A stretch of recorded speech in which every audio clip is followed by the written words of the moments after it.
Hello friends, welcome back to the next lecture. Human health and disease अंतर्गत આજનો આપણો next topic થશે immunity, મતલબ કે રોગ પ્રતિકારકતા। આગળના લેક્ચરોમાં આપણે મનુષ્યના અલગ અલગ રોગો વિશે અભ્યાસ કર્યો। હવે સૌથી ઇમ્પોર્ટન્ટ ટોપિક જે છે આવશે ઇમ્યુનિટી। એમાં રોગો થવા માટે જવાબદાર જે રોગકારકો છે, મતલબ જે પેથોજન્સ છે, એની સામે લડવા માટે આપણા શરીરમાં આવેલી શક્તિ જે રોગ પ્રતિકારકતા તરીકે ઓળખાય। આ રોગ પ્રતિકારકતા કઈ રીતે મળે છે અને એના કયા કયા પ્રકાર છે એના વિશે આજે આપણે ટૂંકમાં ભણવાના છે। સૌથી પહેલાં એની અર્થ આપેલો છે। ટોપિક થશે પ્રતિકારકતા એટલે કે ઇમ્યુનિટી। શરીરમાં આવેલ ઇમ્યુનિટી જે છે શું છે અને એના મુખ્ય જે છે બે પ્રકાર। તો સામાન્ય અર્થ આપેલો છે। જો દરરોજ આપણે મોટી સંખ્યામાં રોગકારકોનો સામનો કરી રહ્યા છીએ, પરંતુ આમાંના થોડાક જ આપણને રોગ પ્રેરે છે। શા માટે? શું કામ દરેકે દરેકને બધા સૂક્ષ્મજીવોથી રોગ નથી થતા? આનું કારણ એ છે કે આપણું શરીર મોટા ભાગના આ બાહ્યકારકો, મતલબ કે જેને આપણે પરજાત કે પ્રતિજન કહીએ છીએ, પ્રતિજન કે એન્ટીજન કોઈ પણ શબ્દો આપી છે, કે પરજાત એટલે જે આપણા શરીરનું નથી, બહારથી આવેલો દ્રવ્ય છે, એની સામે રક્ષણ મેળવી લે છે। પ્રતિકારક તંત્રને કારણે આવા રોગકારક સજીવો સામે લડવાની યજમાનની ક્ષમતાને પ્રતિકારકતા એટલે કે ઇમ્યુનિટી કહે છે। કોની સામે? તો કે પ્રતિકારક તંત્રને કારણે રોગકારક સજીવો સામે લડવાની ક્ષમતા। આવી જે ક્ષમતા છે પ્રતિકારકતા, એના ટોટલ બે પ્રકાર।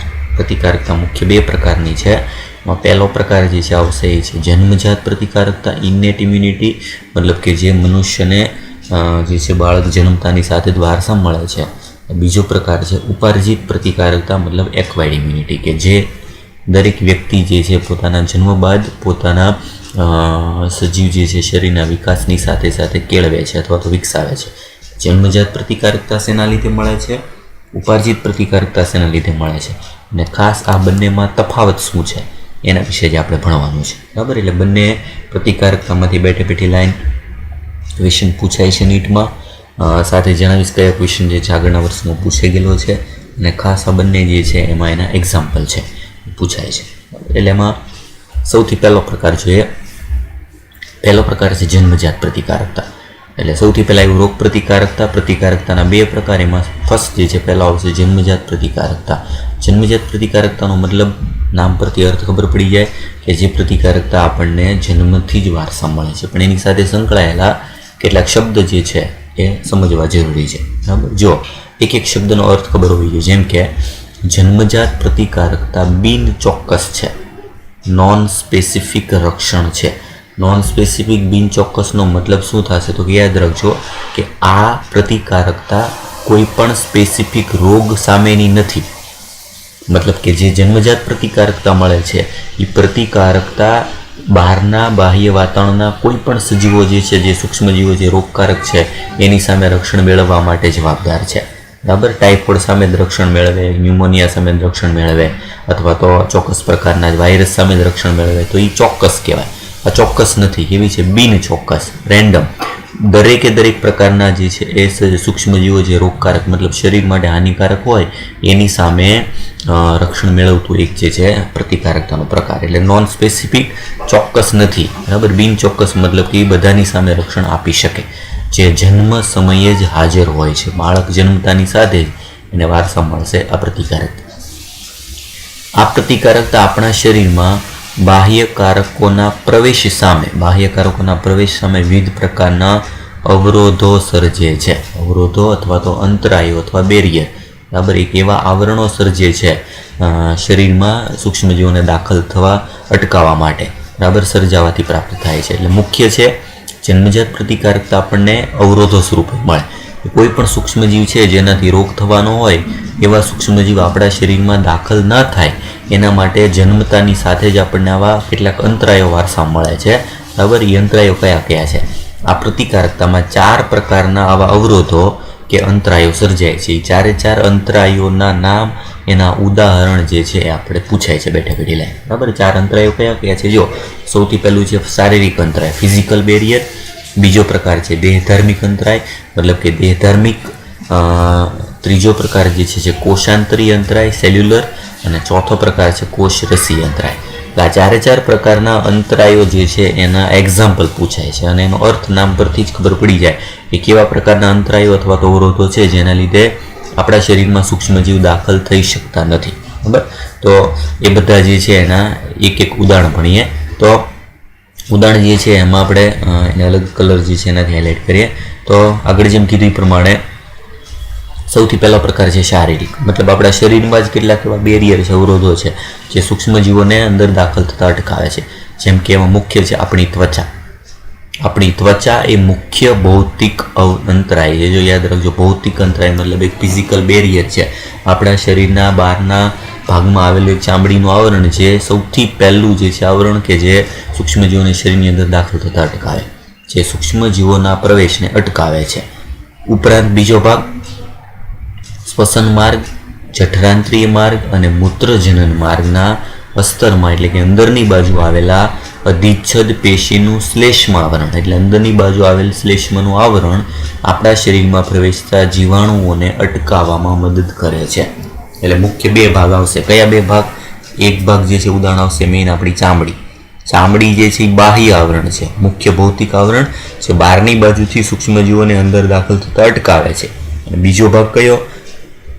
શ્વસન માર્ગ આપણું, જઠરાંત્રિ માર્ગ એટલે પાચન માર્ગ અને મૂત્રજનન માર્ગ. આ ત્રણેય તંત્રની અંદરની બાજુ જે અંદરનું આવરણ હોય, અંદરની આવરણમાં આવેલું શ્લેષ્મનું આવરણ, અંદરની બાજુનું શ્લેષ્મ આવરણ, બહારની બાજુની ચામડી એ અંદરથી, એટલે દાખલા તરીકે કોઈ પણ સૂક્ષ્મજીવ આપણા શરીરમાં ખોરાક મારફતે દાખલ થઈ ગયો હોય અથવા તો શ્વસનના મારફતે દાખલ થઈ ગયો હોય અથવા તો મૂત્રજન માર્ગથી દાખલ થઈ જાય તો એ આપણા કોષો સુધી, રુધિર સુધી ના પહોંચે. એટલે એને અટકાવવા માટે આપણા ત્રણેય તંત્રની અંદરની બાજુ આવું શ્લેષ્મનું આવરણ હોય. એ શ્લેષ્મના આવરણમાં આ જીવાણુઓ અથવા તો સૂક્ષ્મજીવો ફસાઈ જશે અને એની અંદર જતા અટકાવશે. આવું આવરણ એને શું કહેવાય? શારીરિક અંતરાય, ફિઝિકલ બેરિયર. એટલે બે ખાલી એક્ઝામ્પલ, બહારની બાજુથી ચામડી અને અંદરની બાજુ આવેલું શ્લેષ્મ આવરણ. કયા કયા તંત્રમાં આવું શ્લેષ્મ આવરણ છે? શ્વસન માર્ગ, જઠરાંત્રિ માર્ગ અને મૂત્રજન માર્ગ. બીજો ભાગ થશે દેહ ધાર્મિક અંતરાય, મતલબ કે ફિઝિયોલોજિકલ બેરિયર. ફિઝિયોલોજિકલ મતલબ આપણા શરીરમાં એવી કેટલીક ક્રિયાઓ થાય છે દેહ ધાર્મિક, જેના લીધે ઉત્પન્ન થતા કેટલાક રસાયણો જે આપણને રોગો સામે મદદ આપે છે, રોગો જે છે એ થતા અટકાવે છે. ઉદાહરણ તરીકે એક્ઝામ્પલ ખાસ, જઠરમાં રહેલ અમ્લ, એસિડ, ભણી ગયા તમે, HCl. મુખમાં રહેલ લાળ, મુખની લાળમાં રહેલો એન્ટીબાયોટિક પદાર્થ લાઇસોજેન.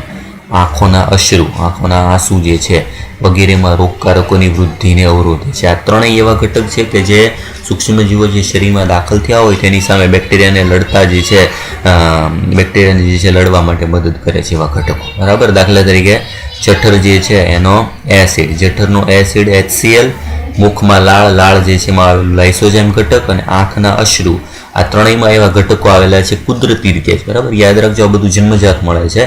આ ત્રણેય ઘટકો એવા છે કે જેનામાં એવી ખાસિયત છે કે જે એન્ટીબાયોટિક જેવો ગુણધર્મ ધરાવે છે. એ રોગકારકો દાખલ થયા હોય તેને એ નાશ કરે છે. બરાબર, એટલે દેહધાર્મિક અંતરાય શું કામ કીધું? શરીરની એવી ફિઝિયોલોજિકલ પ્રક્રિયાથી ઉત્પન્ન થતા આ રસાયણો છે. આંખોને રક્ષણ આપતા અશ્રુ, મુખમાં ઉત્પન્ન થતું લાળ. બરાબર, લાળ જે છે એમાં તમે ભણી ગયેલા છો, લાળવાળો ભાગ જે છે એમાં આવેલું હોય લાળવાળા ભાગની અંદર લાઇસોજેમ. બરાબર, જે આગળ તમે લાળ ગ્રંથિ ભણી ગયા, બરાબર, એમાં પણ આવી ગયેલું છે. એટલે એના આધારે જણાવી દઉં, લાળવાળા ભાગમાં આવશે લાઇસોઝાઇમ, લાઇસોઝાઇમ નામનું એન્ટીબાયોટિક. બરાબર, અમ્લ એસિડ એમાં શું આવશે? Hydrochloric acid. HCl વાળો ભાગ જે છે જે રોગોની સામે લડવા માટે બેક્ટેરિયાનો નાશ કરતા રસાયણો છે. એટલે બે થઈ ગયા, એક થઈ ગયું શારીરિક અંતરાય, બીજો ભાગ દેહ ધાર્મિક અંતરાય. બરાબર, એના પછી થર્ડ ભાગ, ત્રીજો એક્ઝામ્પલ જે છે એ આવે છે કોષાંતરીય અંતરાય. કોષાંતરીય અંતરાય જે છે એમાં મુખ્ય કયા કયા ભાગ આવશે?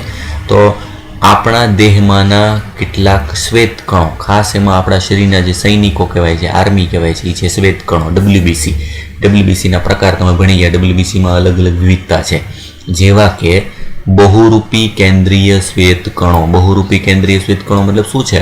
પોલીમોર્ફોન્યુક્લિયર લ્યુકોસાઇટ, મતલબ કે જેના કોષ કેન્દ્રમાં વિવિધતા હોય એવા લ્યુકોસાઇટ, એટલે કે ટૂંકું નામ છે PMNL. તટસ્થ કણો અને એક કેન્દ્રી કણો એટલે જો પીએમએનએલમાં કયા કયા આવશે તો કે શ્વેત કણોનો એવો પ્રકાર કે જેમાં એના કોષ કેન્દ્રમાં વિવિધતા આવેલી હોય છે, એના નામ આપી દો. તમે ભણી ગયા છો કોષ કેન્દ્રમાં વિવિધતા હોય એવા પીએમએનએલ કણો કયા? પીએમએનએલ કણોમાં ટોટલ 3 આવશે, જેમ કે એસિડોફિલ, બેઝોફિલ, ત્રીજો ભાગ હોય ન્યુટ્રોફિલ. એ તો આપેલું છે આપણને તટસ્થ કણો. અને એક કેન્દ્રી કણોનો મતલબ શું થશે? તો એક કેન્દ્રી કણો એટલે આપેલું છે મોનોસાઇટ. એટલે જો મોનોસાઇટ, તટસ્થ કણો, એસિડોફિલ કે બેઝોફિલ આ બધા શું છે તો કે અલગ અલગ પ્રકારના શ્વેત કણો છે. કારણ કે તમે શ્વેત કણોના પ્રકાર ભણી ગયા. શ્વેત કણોમાં કણિકામય કણો કયા? કણિકામયમાં એસિડોફિલ, બેઝોફિલ અને ન્યુટ્રોફિલ આ તટસ્થ કણો. અને એક કેન્દ્રી કણો અને લસિકા કણો આ બે જે છે કણિકા વિહીન છે. એટલે એમાં બહુરૂપી કેન્દ્રીયનો મતલબ શું કે જેના કોષ કેન્દ્રમાં વિવિધતા છે આકારમાં. તમે ભણી ગયા કે એસિડોફિલ જે છે એમાં દ્વિખંડીય કોષ કેન્દ્ર હોય, બેઝોફિલમાં ત્રિખંડીય હોય અને તટસ્થ કણો હોય એમાં ચતુષ્ખંડીય કોષ કેન્દ્ર હોય. કોષ કેન્દ્રમાં વિવિધતા હોય એવા કણો એનું નામ ટૂંકમાં શું છે? પીએમએનએલ, પોલીમોર્ફો ન્યુક્લિયર લ્યુકોસાઇટ. પીએમએનએલ કણો જે છે એમાં આવેલી વિવિધ અલગ અલગ પ્રકારના શ્વેત કણો થઈ ગયા છે. અને શ્વેત કણોની સાથે સાથે એમાં જો આપેલું છે કે શ્વેત કણોના જ અલગ અલગ પ્રકાર તરીકે તેમજ રુધિરમાં રહેલા લસિકા કોષોના પ્રકાર. લસિકા કોષો 2 પ્રકારના છે, બી કોષો અને ટી કોષો તરીકે નૈસર્ગિક મારક કોષો, નેચરલ કિલર લિમ્ફોસાઇટ. જો લિમ્ફોસાઇટ એટલે એક પ્રકારના લસિકા કણો. ઉપરાંત પેશીઓમાં આવેલા બૃહદ કોષો એટલે કે મેક્રોફેજ. મેક્રોફેજને આપણે સાદી ભાષામાં કહીએ છીએ ભક્ષક કોષો, જે જીવાણુઓનું ભક્ષણ અને તેઓનો નાશ કરી શકે છે. બરાબર. એટલે જો તમે જોશો તમને ખ્યાલ આવશે કે ઉદાહરણ કયા આવ્યા તો કે બધા પ્રકારના આવી ગયા શ્વેત કણો.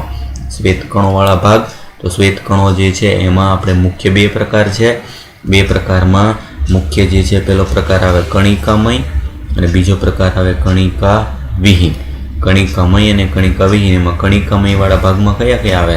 કણિકામય વાળા ભાગમાં આવે એસિડોફિલ, બીજો ભાગ આવે બેઝોફિલ અને ત્રીજો ભાગ આવે ન્યુટ્રોફિલ એટલે કે તટસ્થ કણો.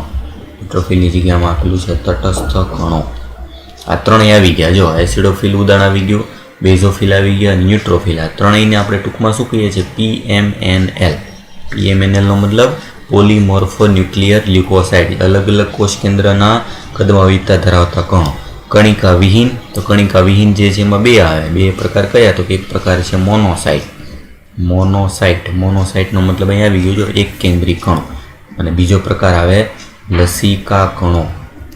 લસિકા કણોમાં પાછા ફરીથી 2 પ્રકાર આવે. એક પ્રકાર આવે બી કોષો અને બીજો પ્રકાર આવે ટી કોષો. એમાં બી કોષો સિવાયનો ભાગ આ ટી કોષો. ટી કોષોના પાછા પ્રકાર છે. ટી કોષોના પ્રકાર જે છે એમાં અલગ અલગ ટી કોષોના પ્રકાર છે, જેમ કે ટી હેલ્પર કોષો, ટીએચ કોષો, મદદ કરતા ટી કોષ, ટીકે કોષો, નેચરલ કિલર કોષો, મદદ કરતા ટી કોષો, પછી નૈસર્ગિક મારક ટી કોષ. એ નામ એવું છે જો આવી ગયું કે નેચરલ કિલર સેલ. એ છે ટીકે કોષો. એ ટી કોષોના અલગ અલગ પ્રકાર છે. એટલે એનો મતલબ આમાં શું થશે જો અને ઉપરાંત બીજા કયા તો કે ઉપરાંત આવી ગયા બીજા બૃહદ કોષો એટલે કે ભક્ષક કોષો. ભક્ષક કોષોમાં તમે ભણી ગયા કે જે તટસ્થ કણો જે છે એ અને મોનોસાઇટ. તટસ્થ કણો અને મોનોસાઇટ જે ભક્ષક કોષો તરીકે જ વર્તતા જે છે કોષો છે. એટલે ટૂંકમાં યાદ રાખવાનું છે કે કોષાંતરી અંતરાયમાં અલગ અલગ પ્રકારના શ્વેત કણો જે છે જે આપણા શરીરના સૈનિકો છે, જે બધાની અલગ અલગ ખાસિયત છે, એવા શ્વેત કણો જે છે એ કોષાંતરીય અંતરાય તરીકે જે છે આપણા શરીરમાં રક્ષણ આપે છે. યાદ રાખજો આખા ભાગ જે છે એમાં એક જ કોષ નથી આવ્યો, ખાલી શ્વેત કણોમાંની કયો કોષ નથી આવ્યો તમને ખ્યાલ હોવો જોઈએ કે બી કોષ. આ બી કોષોને બાદ કરતા બાકીના બધા કોષો જે છે એ જન્મજાત પ્રતિકારકતા તરીકે વર્તે છે. બરાબર. એક બી કોષો નથી આવ્યો કારણ કે આવવાનું છે આપણે બીજો પ્રકાર જે છે આપણે ઉપાર્જિત પ્રતિકારકતા ભણશું. એમાં બધા એસિડોફિલ, બેઝોફિલ, ન્યુટ્રોફિલ, મોનોસાઇટ અને લસિકા કણો. લસિકા કણોમાં ટી કોષો અને એના પ્રકાર બરાબર આવ્યા છે. બી કોષને બાદ કરતા બાકીના બધા શ્વેત કણો જે છે એ કોષાંતરી અંતરાય તરીકે વર્તે છે. એક્ઝામ્પલ કયા આવશે? બધા પ્રકારના શ્વેત કણો. શ્વેત કણમાં પીએમએનએલ, તટસ્થ કણો, એક કેન્દ્રી કણો, રુધિરના લસિકા કણો. એમાં કયા કયા લસિકા કણો? તો નૈસર્ગિક મારક ટી કોષો, જેનું ટૂંકું નામ થશે ટીકે કોષો, અને સાથે બૃહદ કોષો એટલે કે ભક્ષક કોષો, જે જીવાણુનું ભક્ષણ કરી અને એનો નાશ કરે છે. આ કોષાંતરીય અંતરાયનો ઉદાહરણ થશે. લાસ્ટ છે કોષરસીય અંતરાય. કોષરસીય મતલબ સાઇટોકાઇન. આ નામ યાદ રાખજો ઇંગ્લિશમાં, સાઇટોકાઇન. સાઇટોકાઇન ઉત્પન્ન કરતું એક રસાયણ. વાયરસગ્રસ્ત કોષો ઇન્ટરફેરોન, યાદ રાખજો નામ, ઇન્ટરફેરોન કહેવાતું એક પ્રોટીનનો સ્ત્રાવ કરે છે, જે અન્ય બિનચેપી કોષોને વાયરસના ચેપથી રક્ષિત કરે છે. જો કઈ રીતે? દાખલા તરીકે કોઈ પણ બે કોષો છે નજીકના, બરાબર? આ કોષો જે છે એમાં દાખલા તરીકે આમાં દાખલ થઈ ગયો છે કોઈ પણ વાયરસગ્રસ્ત કોષ. વાયરસગ્રસ્ત કોષ મતલબ એક કોષમાં વાયરસ છે, બરાબર? આ વાયરસવાળા કોષ જે છે એમાંથી ઉત્પન્ન થશે એક પ્રકારનો પ્રોટીનનું નામ કોઈ એ પૂછો, ઇન્ટરફેરોન્સ. ઇન્ટરફેરોન્સ જે છે એ સ્ત્રાવ કરશે, અને ઇન્ટરફેરોન્સના સ્ત્રાવથી બાકીના બીજા જે કોષો જે છે એમાંય વાયરસ લાગી ના જાય એ વાયરસની સામે રક્ષણ આપશે. એટલે કોષના રસમાંથી જ ઉત્પન્ન થતું એક પ્રોટીન, એ પ્રોટીનનું નામ યાદ રાખજો, કયું નામ છે? ઇન્ટરફેરોન. ઇન્ટરફેરોન જો બિનચેપી કોષોને રક્ષિત કરે વાયરસને. એકને ચેપ લાગી ગયો છે પણ એ ચેપ વાયરસને બીજે ન ફેલાય, બરાબર? આજુબાજુમાં ફેલાવા ન દેવા માટે એક પ્રોટીનનો સ્ત્રાવ કરે લડવા માટે. એ લડવા માટેનો સ્ત્રાવ કયો છે? ઇન્ટરફેરોન. અને આ નામ યાદ રાખજો. આ એક પ્રકારનું કહેવાય સાઇટોકાઇન. કોષરસીય સાથે સાઇટોકાઇન, કારણ કે ઇન્ટરફેરોન જે છે એક પ્રકારનો સાઇટોકાઇન રસાયણમાં એનો સમાવેશ થાય છે, સાઇટોકાઇન રસાયણ તરીકે. એટલે આમ ટોટલ 4 પ્રકારના બેરિયર, 4 પ્રકારના અવરોધો. શારીરિક ફિઝિકલ જે છે એમાં આવશે ચામડી અને શ્લેષ્મ આવરણ. દેહધાર્મિકમાં એસિડ, લાળ અને અશ્રુ 3 આવશે. જે કોષાંતરીય જે છે એમાં અલગ અલગ પ્રકારના શ્વેતકણો, સાથે નૈસર્ગિક મારક ટી કોષો અને બૃહદ કોષો જીવાણુનું ભક્ષણ કરે, બરાબર? સાથે સાથે આમાં માસ્ટ કોષો પણ લઈ શકાય, બરાબર? સાથે લઈ શકાય માસ્ટ કોષો જે હિપેરિનનો સ્ત્રાવ કરે છે. હિપેરિનને હિસ્ટામાઇનનો સ્ત્રાવ કરતા માસ્ટ કોષોમાં પણ નથી, એ પણ આમાં ઉમેરી શકાય. અને કોષરસીય અંતરાય સાઇટોકાઇનમાં એક જ નામ, ખાલી ઇન્ટરફેરોન્સ, બરાબર? આવી રીતે 4 અંતરાયના નામ અને એના ઉદાહરણ જે છે એક્ઝામ્પલ, એના આધારે ક્વેશ્ચન પૂછાય છે બેઠી લાઈન, એટલે યાદ રાખવાનું છે. આ એક પ્રકાર થઈ ગયો જન્મજાત, મતલબ આ જે આપણે ભણ્યા છીએ 4 પ્રકાર, 4 પ્રકારનું જે ભાગ જે છે એ આપણને જન્મજાત દરેક જે છે વ્યક્તિને માતા તરફથી સીધું વારસામાં મળે છે, બરાબર? એના પછીનો હવે નેક્સ્ટ બીજો પ્રકાર, બરાબર? જે બીજો પ્રકાર જે છે આવે છે કે જે થોડોક અલગ છે, અને એ ભાગ જે છે આગળના કરતાં અલગ કઈ રીતે પડે છે આપણે એ રીતે ભણવાનું છે. એમાં આવશે મેઇન બીજો પ્રકાર ઉપાર્જિત પ્રતિકારકતા, એક્વાયર્ડ ઇમ્યુનિટી. એક્વાયર્ડ ઇમ્યુનિટી મતલબ કે જે વારસામાં નથી મળતું, જે દરેકે વ્યક્તિ દીઠ અલગ હોય, અને એ શેના ઉપર આધારિત છે? તો કે કેવા પ્રકારના સંપર્કમાં આવે છે, પોતાના લાઈફસ્ટાઈલ એની જીવન દરમિયાન કેવા પ્રકારની પ્રતિકારકતા વિકસાવે છે. બરાબર? બહુ સિમ્પલ ઉદાહરણ લઈ લે. ગામડાનો વ્યક્તિ હોય અને સિટીનો જે છે મેગા સિટીનો જે હાઈફાઈ સોસાયટીવાળો જે એરિયા હોય એમાં રહેતો વ્યક્તિ હોય, બંનેની પ્રતિકારકતા, રોગ પ્રતિકારકતા અલગ અલગ હોય. તો એ શું છે? તો કે એની આજુબાજુની પરિસ્થિતિના આધારે જે વિકસાવેલી પ્રતિકારકતા છે એ જુદી છે બેની. જન્મથી જે બંનેને મળે એ બંને સરખી હોય, પણ જે ઉપાર્જિત એક્વાયર્ડ ઇમ્યુનિટી હોય એ બધામાં અલગ અલગ હોય છે. એ કઈ રીતે કામ કરે છે અને જન્મજાત કરતાં જુદી કઈ રીતે પડે છે એ જોઈએ. જો બીજો પ્રકાર, બીજી બાજુ ઉપાર્જિત પ્રતિકારકતા વિશિષ્ટ છે. વિશિષ્ટ મતલબ ચોક્કસ, બરાબર? અહીંયા શબ્દ જે છે ખાસ લેજો, આગળ આવ્યું હતું બિન ચોક્કસ. તો વિશિષ્ટનો મતલબ શું થાય? ચોક્કસ. ચોક્કસનો મતલબ કે ફિક્સ છે કે આ પ્રતિકારકતા ટાઇફોઇડ સામેની હોય તો એ ટાઇફોઇડ સામે જ અસર કરે, પછી ન્યુમોનિયામાં ન ચાલે. ન્યુમોનિયા સામેની પ્રતિકારકતા આપણા શરીરમાં કેળવાની હોય તો એ ન્યુમોનિયામાં જ કામ કરે, પછી બીજા કોઈ રોગમાં કામ ન કરે. એટલે ચોક્કસ અથવા તો વિશિષ્ટ છે, બરાબર? અને ખાસ ઇમ્પોર્ટન્ટ કે એ કયા બેઝ ઉપર કાર્ય કરે છે? તો આ કાર્ય જે છે એનું છે મુખ્ય તે સ્મૃતિ આધારિત છે, મેમરી આધારિત. મતલબ કે આ પ્રતિકારકતા એકવાર કોઈ પણ સૂક્ષ્મજીવ આપણા શરીરમાં દાખલ થાય એને યાદ રાખે કાયમી માટે, અને પછી આગળના સમયમાં એનો સારામાં સારી રીતે ઉપયોગ કરી અને વધુમાં વધુ મેક્સિમમ પ્રતિકારકતા આપે. અર્થ શું થાય? જો આનો અર્થ એ છે કે જ્યારે આપણું શરીર પહેલીવાર કોઈ રોગકારકના સંપર્કમાં આવે ત્યારે તે પહેલો પ્રતિચાર આપે. પહેલો પ્રતિચારને નામ કહેવાય પ્રથમ, પ્રાઇમરી રિસ્પોન્સ. શરીરમાં દાખલા તરીકે જન્મ પછી આપણા શરીરમાં ટાઇફોઇડ માટેનો સાલ્મોનેલા ટાઇફી બેક્ટેરિયા સૌ પ્રથમવાર દાખલ થયો, તો ત્યારે આપણું શરીર શું કરશે? તો કે ત્યારે જે આપણું શરીર રિસ્પોન્સ આપી, કયો રિસ્પોન્સ કહેવાય? પ્રથમ પ્રતિચાર, જેને કહેવાય નિમ્ન તીવ્રતાનો પ્રાથમિક પ્રતિચાર. યાદ રાખજો કે જે પ્રતિચાર હોય આપણને એમાં તાવ પણ આવી શકે. આપણું શરીર તૈયાર નહોતું કે ટાઇફોઇડના બેક્ટેરિયા જે છે એની સામે આપણે કેમ લડવું, એટલે પ્રતિચાર કેવો હોય? નિમ્ન કક્ષાનો હોય અને એને કહેવાય પ્રાથમિક પ્રતિચાર, પ્રાઇમરી રિસ્પોન્સ. પણ પછી શું, જો ત્યારબાદ તે જ રોગકારકનો સામનો થાય ત્યારે તે ઉચ્ચ તીવ્રતાનો એટલે કે દ્વિતીય કે સ્મૃતિ આધારિત અનિયમિત પ્રતિચાર, સેકન્ડરી કે એનામેસ્ટિક રિસ્પોન્સ આપે છે. મતલબ યાદ રાખવાનું છે, પ્રાથમિક રિસ્પોન્સ હોય નિમ્ન તીવ્રતાનો હોય, પણ એનો જ સૂક્ષ્મજીવ પછીના સમયમાં જ્યારે પાછો આપણા શરીરમાં દાખલ થાય તો આપણું શરીર એને ઓળખી લે. એટલે જો શું આવ્યું? સ્મૃતિ આધારિત. કારણ કે પહેલો જે એટેક કરેલો હતો એ આપણને યાદ હતો, હવે એની સામે કેમ લડવું એના માટે આપણું શરીર તૈયાર હોય, અને એ તૈયાર રહીને પછી જે પ્રતિચાર આપે એ પ્રતિચાર ઉચ્ચ તીવ્રતાનો હશે.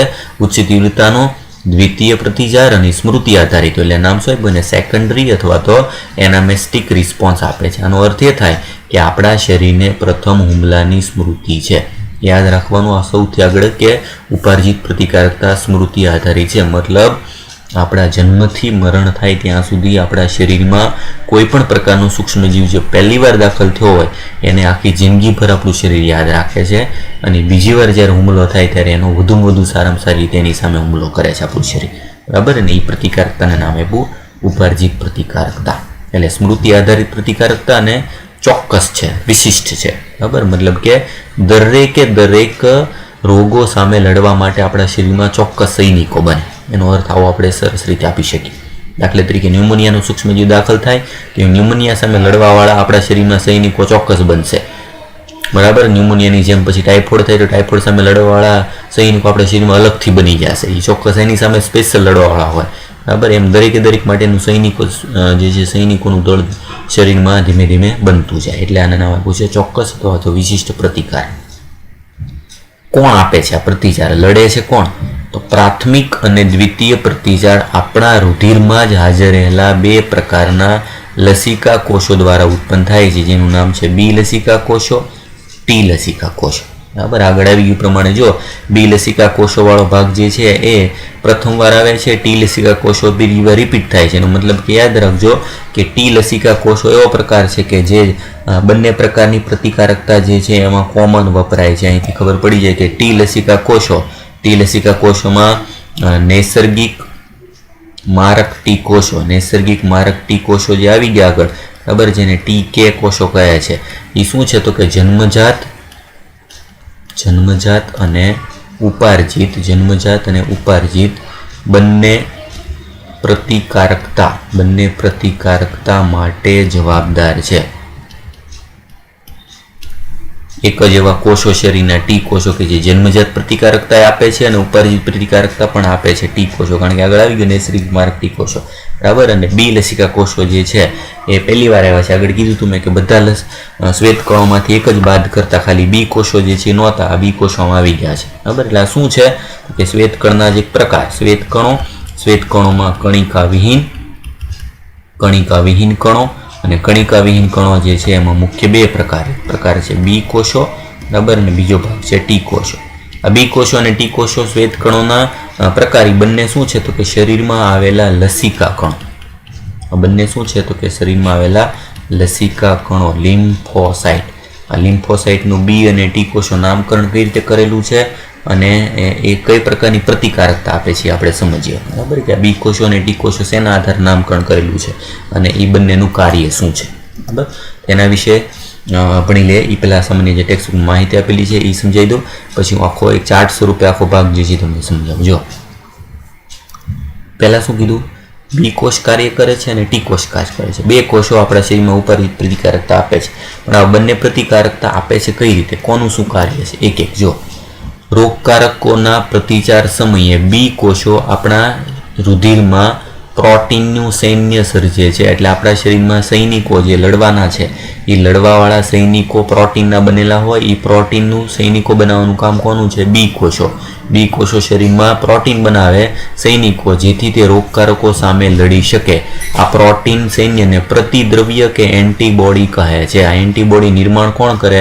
તો બી કોષો. જે આપણા શરીરમાં દાખલ થાય છે બહારથી એન્ટીજન છે, એની સામે લડવાવાળા છે સૈનિકો, એનું નામ છે એન્ટીબોડી. આ એન્ટીબોડી કોણ બનાવે? શરીરમાં આવેલા બી કોષો. જ્યારે ટી કોષો, તો કે ટી કોષો એન્ટીબોડી સર્જતા નથી, પરંતુ બી કોષોને એન્ટીબોડીના નિર્માણમાં સહાય કરે છે. બેયનું કાર્ય અલગ. જુઓ, બી કોષો એન્ટીબોડી બનાવે, પ્રોટીન જે છે બનાવે છે, સૈનિકો બનાવે છે, પણ એ સૈનિકોને ટ્રેનિંગ આપવાનું કામ કરે છે ટી કોષો. ટી કોષો લડવા નથી જતા, યાદ રાખજો, પણ એ એન્ટીબોડીના નિર્માણમાં મદદ કરે છે, એની ટ્રેનિંગ જે છે એમાં મદદ કરે છે. હવે આ એન્ટીબોડી શું છે, એની રચના જે છે આપેલી છે. પ્રત્યેક એન્ટીબોડીની આણ્વીય રચનામાં 4 પોલીપેપ્ટાઇડ શૃંખલા આવેલી છે. જો પોલીપેપ્ટાઇડ એટલે શું થઈ ગયું? મતલબ એક પ્રકારના પ્રોટીન છે. જે આકૃતિ આપેલી છે એન્ટીબોડીની રચના, એમાં 2 મોટી શૃંખલા છે. જો આ 2 અંદરની શૃંખલા જે છે એ શું છે? તો કે ભારે શૃંખલા. ભારે શૃંખલા શું કામ? કારણ કે એમાં વધારે જે છે એ પેપ્ટાઇડ બંધાવેલા છે, મોટી લાંબી શૃંખલા છે. અંદરની 2 શૃંખલા ભારે શૃંખલા, અને 2 સાઈડની આ જે શૃંખલા આવેલી છે એ કેવી છે? હળવી શૃંખલા. અને ભારે અને હળવી શૃંખલા માટેના ઇંગ્લિશ નામને આધારે આપણે કહી શકીએ. ભારે શૃંખલા એટલે હેવી, એટલે એનો મતલબ થશે H2. હળવી એટલે લાઇટ, એના પરથી L2. એટલે શબ્દ શું આપ્યો છે? જો બે નાની હળવી શૃંખલા લાઇટ અને 2 ભારે શૃંખલાઓ માટે તેને H2L2 સ્વરૂપે દર્શાવી શકાય છે. એટલે એન્ટીબોડી જે છે એને દર્શાવવા માટેનો એક સિમ્બોલ છે. એન્ટીબોડી જે છે એના સૂત્રમાં શું આવે છે? H2L2. 2 ભારે શૃંખલાઓ છે અને 2 હળવી શૃંખલાઓ છે. યાદ રાખજો, હળવી શૃંખલા બહારની બાજુ છે અને ભારે શૃંખલાઓ જે છે અંદરની બાજુ. દરેકે દરેક એકબીજા સાથે જો એક બંધથી જોડાયેલા ખાસ પ્રકારના બંધ. આ બંધ કયા છે? બરાબર. અને એ બંધ જે છે એ કયા પ્રકારના આવેલા હોય? તે બંધ જે છે એમાં યાદ રાખજો, એ બંધ જે છે એમાં બંધ આવેલા હોય ડાયસલ્ફાઇડ બંધ. બંધ કયા આવેલા હોય? એમાં ડાયસલ્ફાઇડ બંધ જે છે આવેલા હોય, અને પોલીપેપ્ટાઇડ જે છે બંધ પણ આવેલા હોય. બંને વચ્ચે સલ્ફરવાળા જે છે આવા બંધ જે છે એમાં જોડાયેલા હોય છે. આપણા શરીરમાં વિવિધ પ્રકારના આવા એન્ટીબોડી સર્જાય છે. એ એન્ટીબોડી જે છે એનું નામ, કયા પ્રકારના એન્ટીબોડી જે છે એ શરીરમાં આ બધી પ્રતિકારકતા પૂરી પાડે છે. એન્ટીબોડીના નામ એવું છે IgA, IgM, IgE, IgG. આ બધા નામ. IG શું છે અને એ કયા પ્રકારના પ્રતિકારકતા આપે છે એના વિશે આપણે સમજી લેજો. તો એનું કાર્ય ભણતા પહેલાં આખી માહિતી ફરીથી સમજાવી દઉં. તો સૌથી પહેલાં એવું, આપણા શરીરમાં ઉપાર્જિત પ્રતિકારકતા. ઉપાર્જિત પ્રતિકારકતા કોણ આપે છે? તો એમાં એવું ઉપાર્જિત પ્રતિકારકતા આપે છે આપણા શરીરમાં લસિકા કણો. લસિકા કણો કયા છે? લસિકા કણો 2 પ્રકારના છે.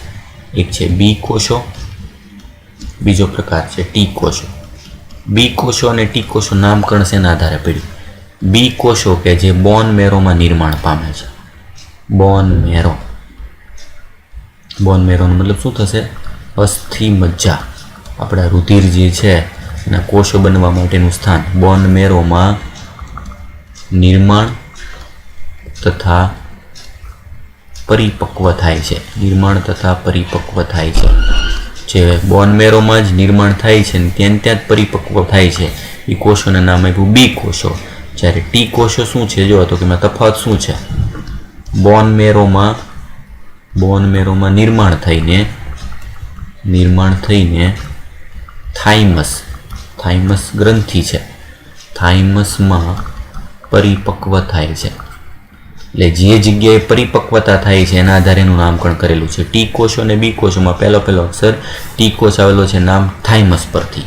જે પ્રકારના કોષો, જો એનો મતલબ કે બંને નિર્માણ તો બોન મેરોમાં જ થાય છે. બધા પ્રકારના લસિકા કણો જે છે, બધા પ્રકારના લસિકા કણો નહીં, ટોટલી રુધિરના બધા કણો બધા બોન મેરોમાં જ બને છે. બોન મેરોમાં બને છે, પણ જે બોન મેરોમાં જ પરિપક્વ થઈ જાય, બરાબર, એને નામ આપ્યું બી કોષો. અને જે બોન મેરોમાંથી બહાર નીકળીને થાઇમસ ગ્રંથિ જે છે, જે એક પ્રકારની ગ્રંથિ આવેલી છે અંતસ્ત્રાવી, ગ્રંથિમાં પરિપક્વ થાય, એને નામ આપી દીધું ટી કોષો. બંનેના કાર્ય અલગ અલગ છે. કઈ રીતે કાર્ય અલગ અલગ છે? તો કે જે પહેલો કોષ આવ્યો છે બી કોષો, બરાબર. બી કોષો જે છે એનું કાર્ય શું છે?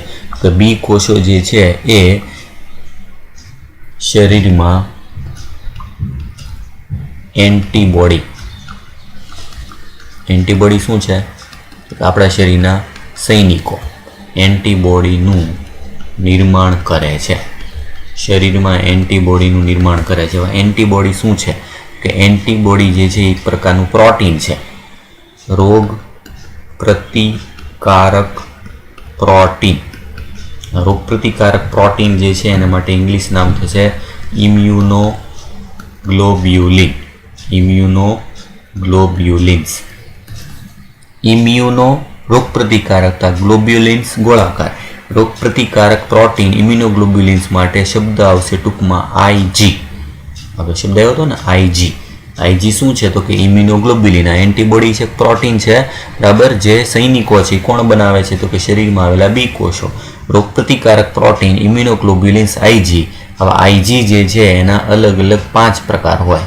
5 પ્રકાર જી, એ, એમ, ડી, ઈ. આઈજી ગામડે ટૂંકમાં યાદ રાખવા માટે આઈજીના 5 પ્રકાર જી, એ, એમ, ડી અને ઈ. આઈજી જે છે એન્ટીબોડી છે આપણા શરીરમાં આવેલા ઇમ્યુનોગ્લોબ્યુલિન. દરેકનું અલગ અલગ કાર્ય છે. કાર્યના આધારે અને વધુથી ઓછી સંખ્યા પ્રમાણે, બરાબર, પ્રમાણના આધારે મતલબ કે જે શરીરમાં વધુથી ઓછા તરફ આવેલો છે એના આધારે. શરીરમાં વધુથી ઓછા તરફ મતલબ આપણા શરીરમાં સૌથી વધુ કયા પ્રકારના આઈજી છે તો જી પ્રકાર, એનાથી ઓછા એ, એનાથી ઓછા એમ, એનાથી ઓછા ડી અને એનાથી ઓછા ઈ. જી, એ, એમ, ડી, ઈ નામના 5 પ્રકારના ઇમ્યુનોગ્લોબ્યુલિન એટલે કે એક પ્રકારના એન્ટીબોડી જે છે આપણા શરીરમાં આવેલા છે. એ પ્રમાણના આધારે યાદ રાખવા માટે ટૂંકું નામ આઈજી ગામડે. બરાબર. આઈજી ગામડેમાં આઈજી શું છે તો કે 2 પ્રકારના અલગ અલગ જે છે શૃંખલા ધરાવે છે. એની આંતરિક રચના જોઈએ તો આંતરિક રચનામાં અંદરની બાજુ જે છે 2 ભારે શૃંખલા આવેલી છે આવી રીતની, બરાબર, અને બહારની બાજુ અહીંયા આવેલી છે 2 હળવી શૃંખલા. એ બધી એકબીજા સાથે જોડાયેલી છે સલ્ફર બંધથી, બરાબર. એટલે એનું બંધારણ કેવું બને છે H2L2. આકાર કેવો છે તો કે વાય આકાર. ઇમ્યુનોગ્લોબ્યુલિનનો આકાર ખબર પડી જાય કેવો આકાર છે, વાય આકારનો જે છે એક પ્રોટીન બને છે. અને આ પ્રોટીનનું કામ શું છે તો કે એન્ટીબોડી આપણા શરીરમાં આવેલા એન્ટીજન સામે લડે છે. જ્યારે એની સરખામણીમાં ટી કોષોનું કાર્ય શું છે? ટી કોષોવાળો ભાગ જે છે ખાસ યાદ રાખજો, શરીરમાં એન્ટીબોડી એટલે કે સૈનિકો એન્ટીબોડીનું નિર્માણ કરતા નથી. મતલબ શરીરમાં એન્ટીબોડી બનાવવાનું કાર્ય નથી, પરંતુ તેના નિર્માણમાં મદદ કરે છે અને સાથે સાથે એને ટ્રેનિંગ આપે છે. મતલબ જે સૈનિકોનું નિર્માણ કરવાનું કામ બી કોષોનું છે, સૈનિકોને ટ્રેનિંગ કરવાનું કામ જે કમાન્ડર બધા જે છે એ છે ટી કોષો. એ પોતે લડવા નથી જતા પણ એ પાછળ રહીને આદેશ આપે છે અને અલગ અલગ પ્રકારની ક્રિયાઓ કરે છે. એન્ટીબોડીનું નિર્માણ નથી કરતા પણ એના નિર્માણમાં મદદ કરે છે. આવી રીતના બંને કોષોનું ચોક્કસ અલગ અલગ કાર્ય છે.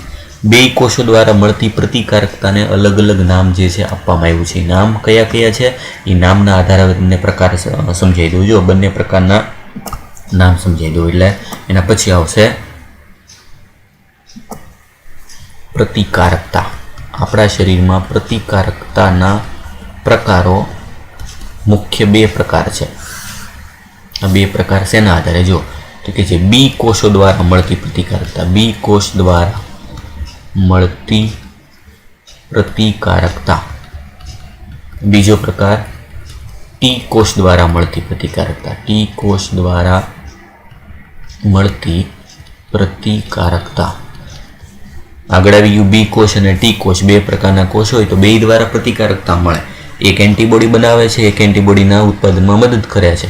2 દ્વારા મળતી પ્રતિકારકતાનું નામ શું છે? પ્રતિકારકતાના નામને આધારે વારંવાર ક્વેશ્ચન પૂછાય છે અને એને રિલેટેડ જે આગળના વર્ષે ક્વેશ્ચન પૂછાઈ ગયો, બરાબર, એ સમજાવી દો. એટલે એ પહેલાં જો થિયરિકલ ભાગમાં જે આપેલું છે તમને ટેક્સ્ટબુકમાં આપેલું છે એ પહેલાં જોઈ લઈએ, પછી તમને એના ચાર્ટને આધારે જે છે એનો અર્થ સમજાવી દઉં. જો તો હાઇલાઇટ કરી લઈએ.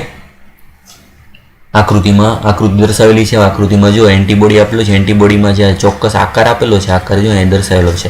આકારવાળો ભાગ શું છે તો કે એન્ટીજન બાઇન્ડિંગ સાઇટ, જ્યાં એન્ટીજન જોડાવાના છે એવી જગ્યા. 2 જગ્યાએ એન્ટીજન જોડાય.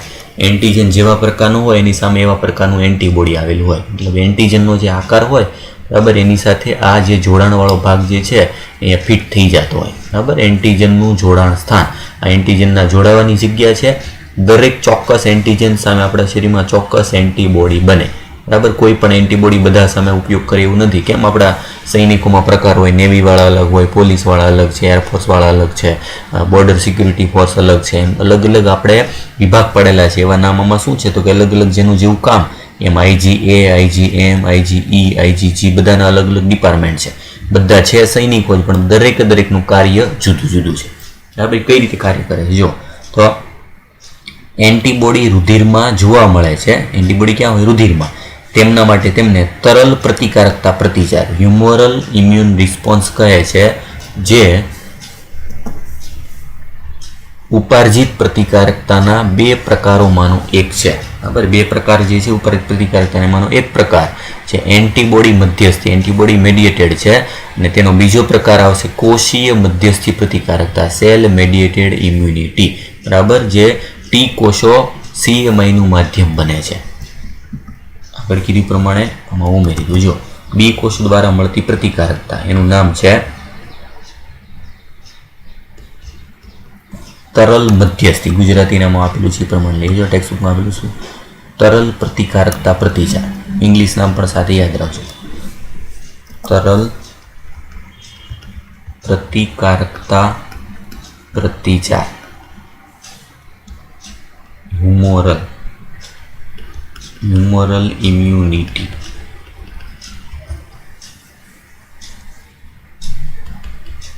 કોષ રસીય પ્રતિકારકતા. યાદ રાખજો, બી કોષો દ્વારા મળતી પ્રતિકારકતા એ શું છે? કોષ રસીય પ્રતિકારકતા. અને ટી કોષ દ્વારા મળતી પ્રતિકારકતાનું નામ છે કોષીય. ટેક્સ્ટબુકમાં શબ્દ છે કોષ મધ્યસ્થી, એવું છે ને. જો કોષીય મધ્યસ્થી પ્રતિકારકતા એટલે એ પ્રમાણે ગુજરાતી નામ રાખવું, કોષ મધ્યસ્થી પ્રતિકારકતા. ઇંગ્લિશ નામ સાથે યાદ રાખવાનું છે સેલ મેડિએટેડ ઇમ્યુનિટી, ટૂંકું નામ CMI પ્રતિકારકતા કોના દ્વારા મળે? તો ટી કોષો દ્વારા. બરાબર. એટલે 2 પ્રકારની પ્રતિકારકતા હોય. આ 2 પ્રતિકારકતા કોના પ્રકાર છે? તો આ પ્રકાર આવશે ઉપાર્જિત પ્રતિકારકતાના પ્રકારો. એમાં બી કોષ દ્વારા મળતી પ્રતિકારકતાનું નામ છે કોષ રસીય પ્રતિકારકતા. મતલબ એમાં શું હોય તો કે એમાં એન્ટીબોડી ઉત્પન્ન થાય છે, એન્ટીબોડી સર્જે છે અને એના દ્વારા મળતી પ્રતિકારકતા. એન્ટીબોડી ક્યાં હોય તો કે એન્ટીબોડી રુધિરમાં જોવા મળે.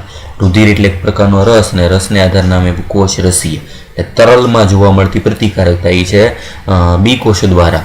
ટી કોષોવાળા ભાગ જે છે એમાં ખુદ કોષો લડે એટલે કે ટી કોષો. બરાબર. સેલ મેડિએટેડ ઇમ્યુનિટી, જેમાં ટી કોષો જે છે, ટી કોષોના વિવિધ પ્રકારો મદદ કરતા ટી કોષો, નૈસર્ગિક મારક ટી કોષો, એ બધા કોષો જે છે લડે છે. બરાબર. એટલે કોષ મધ્યસ્થી પ્રતિકારકતા જેનું નામ છે CMI એ ટી કોષ દ્વારા મળે, અને તરલ પ્રતિકારકતા જે છે કોષ રસી પ્રતિકારકતા, એન્ટીબોડી મધ્યસ્થી પ્રતિકારકતા એ જે છે થશે બી કોષો દ્વારા. આવા મુખ્ય 2 પ્રકાર. હવે બંનેમાં તફાવત શું છે અને બંને કઈ જગ્યાએ જે છે ઉપયોગી છે એના આધારે જે છે આપણે સમજી લેજો. જ્યારે હૃદય, આંખ, યકૃત, મૂત્રપિંડ જેવા અંગો સંતોષજનક રૂપમાં કામ કરવાનું બંધ કરે ત્યારે એકમાત્ર ઉપચાર હોય પ્રત્યારોપણ, ટ્રાન્સપ્લાન્ટેશન. અને ખ્યાલ છે કે આપણા શરીરમાં કોઈ પણ અંગ ખરાબ થઈ જાય, જેમ કે હૃદય ટ્રાન્સપ્લાન્ટ કરે, આઈ ટ્રાન્સપ્લાન્ટ કરે, મૂત્રપિંડ, લીવર ટ્રાન્સપ્લાન્ટ કરે, જેથી રોગી સામાન્ય જીવન જીવી શકે, ત્યારે યોગ્ય દાતાની શોધ શરૂ થઈ જાય.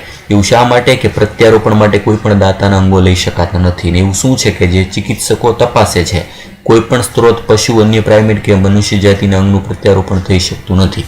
એના માટે તમને ટૂંકમાં જણાવી દઉં, આપણે ટ્રાન્સપ્લાન્ટ કરવાનું હોય ત્યારે ચોક્કસ દાતા જે છે જોવે. અંગના દાતા, અંગદાતામાં પહેલાં તો રુધિર ગ્રુપ